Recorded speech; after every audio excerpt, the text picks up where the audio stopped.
Hey guys, welcome to the channel, and what I have for you today is my review of the Sony ULT headphones. And unlike Sony's naming conventions like the WH-1000XM5s, these do have a model number. It is the WH-ULT900N, but Sony isn't going with its marketing term for that name. They're just calling these the ULT WEAR headphones. And honestly, they're pretty fantastic with a few small caveats. So stay tuned until the end of the video to know what all those are and whether these headphones are right for you. So let's quickly get started with the build quality.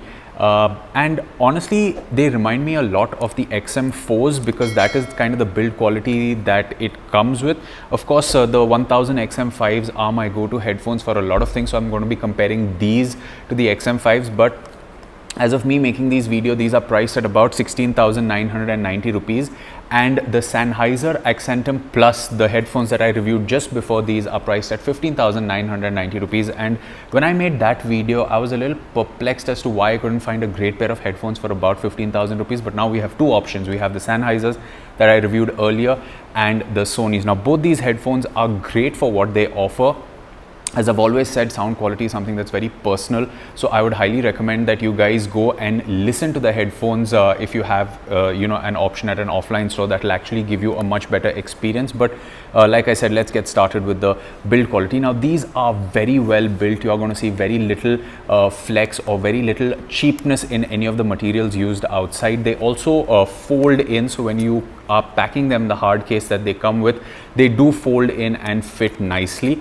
The comfort around your ears is also actually very good. The passive cancellation, noise cancellation seal is also good. They fit tight and nice, and for someone like me that wears glasses, they are fairly comfortable to wear for long durations as well. They don't get too stuffy, but if you switch on noise cancellation, for someone like me who doesn't like so much noise cancellation, it can get a little nauseating, but I'm going to talk about that when we talk about the sound quality. Overall, the build quality of these headphones is absolutely top notch, something that you would expect from Sony, and it only falls short in comparison to its elder sibling, which is the 1000 XM5s, which just have a more premium finish. Now, if I were to wear these immediately after the ULTs like I am right now, the first thing I will notice is that these are a lot more lighter, a lot more comfortable, and a lot more roomy around my ears. It just brings that much more premiumness. The passive pressure to cancel out the outside noise is as good, if not better, and of course the quality of the ability to increase the length of the headphones is a lot more premium on the XM5s, but that is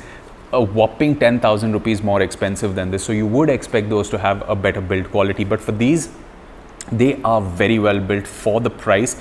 And the buttons, when we talk about the buttons, you have the power button, you have the ANC button, and you of course have this little ULT button out here, which we are going to talk about when we come to performance. But the buttons are nice and clicky, and they're easy to reach once you get used to where they are, and their shape is very distinctive, so you know which is the power button, which is the ANC button, and which is the ULT button. Of course, it does have the standard touch controls that we've seen from Sony headphones, where you can swipe to increase and decrease the volume and move the tracks forward and back. Another great thing is you could just cup the headphone like this. If you are talking to someone and you want the pass-through to come on, you can just simply cup the headphones, and that will ensure that you can talk to someone without actually switching off the noise cancelling and pausing the music. You can just cup it and the music stops. You can talk to someone and just remove your hand and the music starts again. It also pauses when you remove the headphones like this, so if you just put them out, if you're watching a movie or consuming music, it's going to pause. You can have your conversation and put them back on. And this seamless experience, it's never been once that I've had a problem with any of these features or any problem when it comes to the build quality. The ULT logo does glow a little fluorescentish in the light, and that's about okay. If you're someone that likes minimal design, it's not something that's going to bother you that much. My only problem with the build of these headphones is the padding, which is right near the driver, right here, right inside. This portion feels to be very soft and thin. Not soft in the way the fabric is, but very thin, as in I feel it will tear very easily with a lot of wear and tear. So that's my only concern out here, and that concern is a little reinforced when you look at how nice the padding on the inside of the 1000 XM5s is. Doesn't affect the comfort of the headphones, but it feels really thin. So I would suggest you invest in a pair of the ear cushions already and keep them handy in case a few years later the ear cushion starts to tear apart. You should have them handy. So overall, apart from the thinness of, or rather the slimness of the padding on the inside, the build quality of these headphones is really good. It comes with a really nice carrying case, which is a hard shell carrying case as compared to the Sennheiser Accentum Plus, which came with a soft shell cover. So you can actually just throw these into your bag. The Sony ULT headphones in their little box, which is a nice hard shell box. You also get a pair of 3.5mm to 3.5mm cable. Again, something that I'm really appreciative of, simply because you know, it's easier to have a pair of 3.5mm headphones at home for a lot of average techies rather than the Accentum Plus, which had a 3.5 to 2.5mm cable. Again, that's just a personal nitpick for me. Also, one of these pins is like a barrel pin and the other one is straight. So if, you know, like when I'm gaming on a console, I can simply connect whichever end is more convenient for me, you know, to the controller, and the other end to the headphones. So there's just small conveniences that Sony brings with their product. So that's with the build and design. Now, when you go over to the sound quality, I'm going to break that up into three sections. We're going to talk about music, we're going to talk about movies, and we're going to talk about gaming. So let's start with music. In India, I have found that a lot of people like slightly more bassy music when they listen to something, and that is translated into these headphones. The bass is slightly more elevated than I'd like, but not in a bad way. When I got a lot of people to listen to these headphones, they really like the extra thump, especially in like Punjabi music, or especially in anything that has a lot of bassy grunt to it. The XM5s sound a little more neutral. The bass is there, but it isn't as pronounced as the Sony ULTs. Now, that's not a bad thing, because a lot of people really enjoyed the bass that it brings. What they didn't enjoy is when you press the ULT button once, the bass increases to a certain level, and when you press it for the second time, it increases to a much higher level, and that kind of just distorts the entire listening experience. So I would say leave the ULT button off, and the slightly natural bassier tone of the quality of the audio from these headphones is going to appeal to a much wider audience in India, simply because I know that a lot of people like a natural, slightly heavier bass to it. Moving on to movies, the channel separation on these headphones is absolutely fantastic, and that little extra bass, I feel, made it a lot more enjoyable for me than the XM5s in certain cases. For example, if you're watching Top Gun Maverick, right, and you have like this dogfight in the air towards the end of the movie where all these planes are chasing each other, the channel separation is great, and the grunt which comes with these planes passing by is absolutely immersive. Even if you watch a movie like Spider-Man or Uncharted, or even if you watch a TV show like The Boys, where they have some of these action sequences out there, the grunts and thuds of the action is good, and the vocals also surprisingly sounded very audible and nice. Yes, if you're going to watch you know, more TV shows or movies with a lot of mixed audio, where there's a lot of action, also some bass, also some conversations, the XM5s still sound more neutral and more immersive when it's mixed audio, and you can make out the different type of you know, things happening, be it a conversation, some background score, a lot more easily. You can distinguish this in the XM5s than the ULTs, but the ULTs aren't bad, they're just more fun to listen to.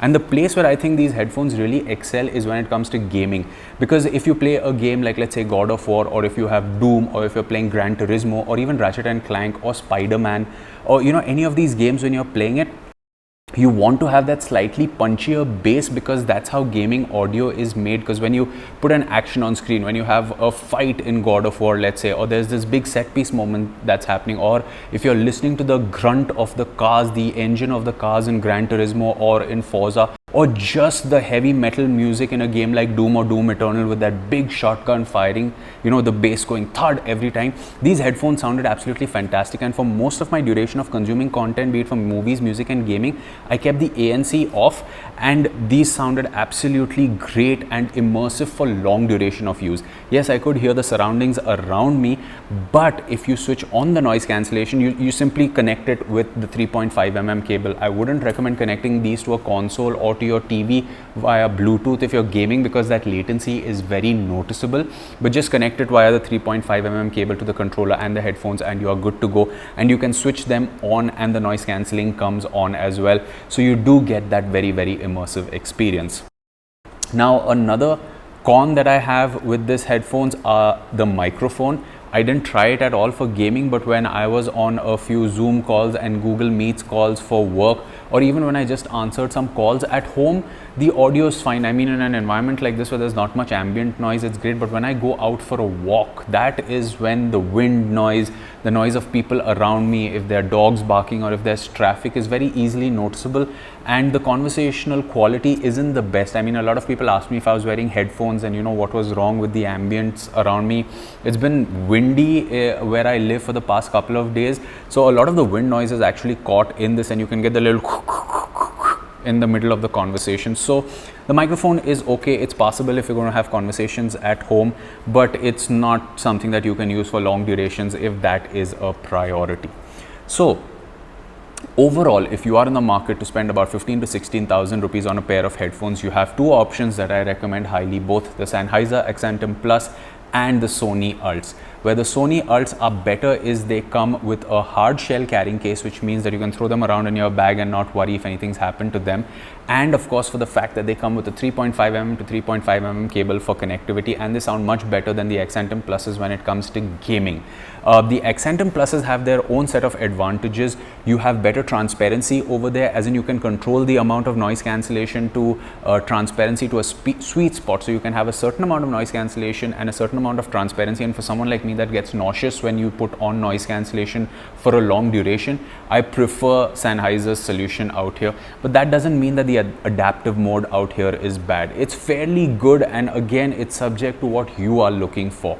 Both the headphones are fairly good with their noise cancellation. When it comes to the sound quality, I feel Sony gets maybe a point or two more overall, but that's just because I use headphones for gaming as well, and this is kind of a one-stop solution for me. If you remove gaming and just have music and movies, then I think the Sennheisers and the Sonys are just very good head to head, and based on the nuances that you like, you can actually consider one over the other. Now, like I had said, in the app of the Sennheiser Accentum Pluses, you could actually listen to certain types of music and just press a few buttons and get the sound customized to how you like it. You do have a similar option in the Sonys, where in the app you can actually customize the equalizer to suit yourself without actually going into the details. So you can just play music on, let's say, YouTube Music or Apple Music, whichever service you have, Spotify, whatever, and then you can go into the headphones app and you can just press a few numbers. So you're listening to the music that you are regularly used to listening to, and each number is kind of a different preset. And once you go through the first round of numbers, you're given a second round of numbers, and when you go through both of them, the equalizer is kind of set to the type of music that you like to listen to, whether it's slightly more bassy or with a little more treble. And I really like these simple customization solutions that headphones have to offer, rather than going into an equalizer and setting it. Me personally, I kept most equalizer settings off. Sometimes I would use the bright preset in the Sony app for some type of music, and if I was, let's say, watching a movie or a TV show, but for the most of the time I kept the equalizer off. So there you have it, guys. That was my review of the Sony ULT headphones. As always, you can let me know what you thought of this video in the comment section below, and for more from the world of technology, you can subscribe to the channel.